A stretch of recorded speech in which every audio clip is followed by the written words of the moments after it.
Hey guys, it's me, Stephanie, with Quotes of a Queen, where we talk about real topics in real time. And today's quote is, "Are you really praying for me?" And the reason why I say that is, and I know I'm in the car again, sometimes I just get a word in my spirit while I'm driving, in the shower, or wherever I'm at. And if it's convenient for me to give this word, and like I said, convenient, where I ain't turn up nothing or wrecking nothing, I'm going to do it. But anyways, like I said, are you really praying for me is the quote for today.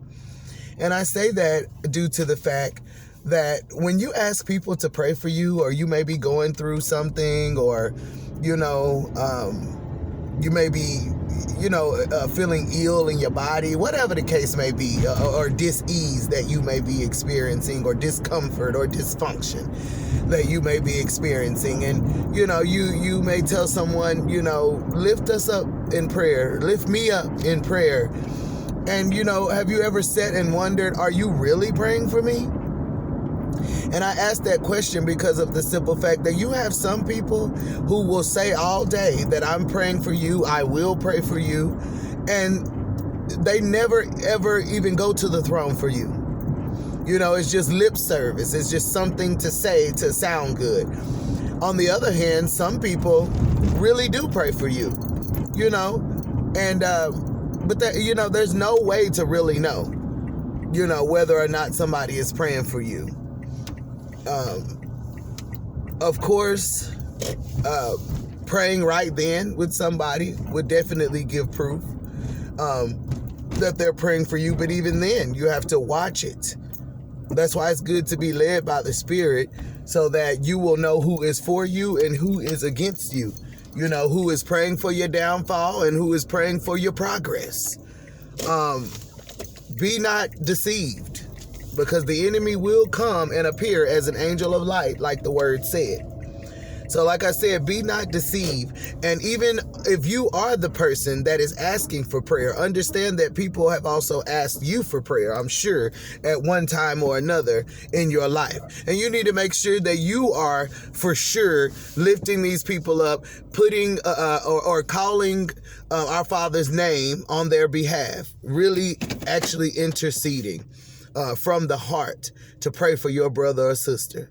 Not just lip service. So the next time that someone comes and asks you to pray for them, really do that.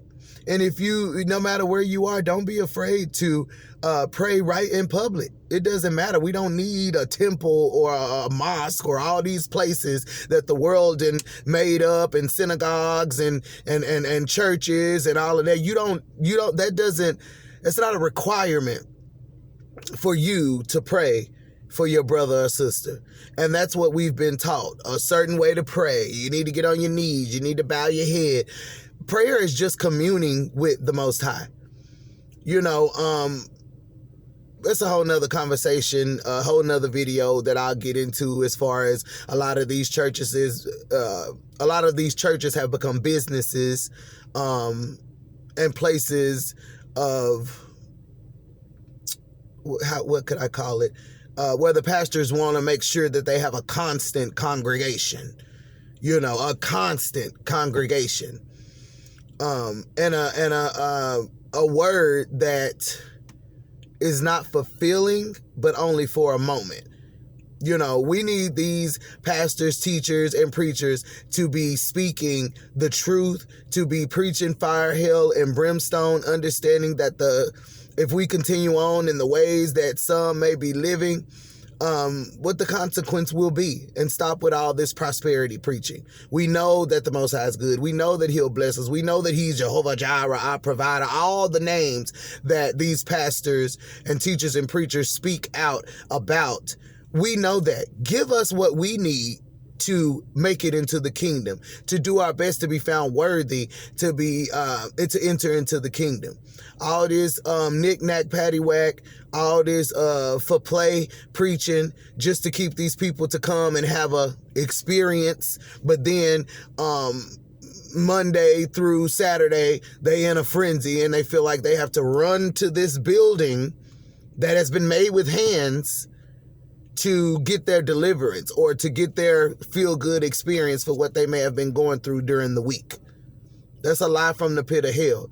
When you go and you meet with your brothers and sisters, it's for the edification. Like Paul said, do not forsake the assembling of yourselves amongst your brother and sister, because it helps. It helps us to get through certain things. We can band together and say, hey, you went through that this week. I did too. What did you do? What did the Most High instruct you to do to get up out of that valley? Instead, we run into these churches feeling like this is the end all be all. I mean, it's said in all the songs and statements, if you're scared, go to church for what? If you're scared, you scared, no matter where you are. No matter if you're in a church, like I said, or any of these other places that these people go to worship and think that the Most High is there. No, the Most High is supposed to be here within. We need to stop going outward to look for what is supposed to be inward. But like I said, this is a whole nother video. I'm sorry, I didn't went off on a tangent, but these are important issues that we need to really take our time to look at, to meditate on, to think about. Because, like I said, I don't want to keep going, because this was, the quote for today was, are you really praying for me? And that's where we're going to keep it at. But, really take your time to pray for your brother, sister, because you don't know when the day comes when you really need that prayer for your situation. Stop just doing lip service and doing what sounds good. Do what feels good. Do what it takes to lift up your brother and sister in private so that you may be rewarded openly. And not only that, but actually see the fullness of the Most High, answered prayer through the Most High, from what the seed that you planted in the ground for your brother or sister. That builds faith. Because even though you're praying for somebody else and you seeing the fruits of that upon your brother and sister's life and things getting better, it can build your faith. And it will also bring favor upon you when you, like I said, when you need prayer in your life. So this is once again Quotes of a Queen, where we talk about real topics in real time, y'all. Let's keep it real. We got to keep it real. I love y'all. Blessings. And I'll see y'all next time.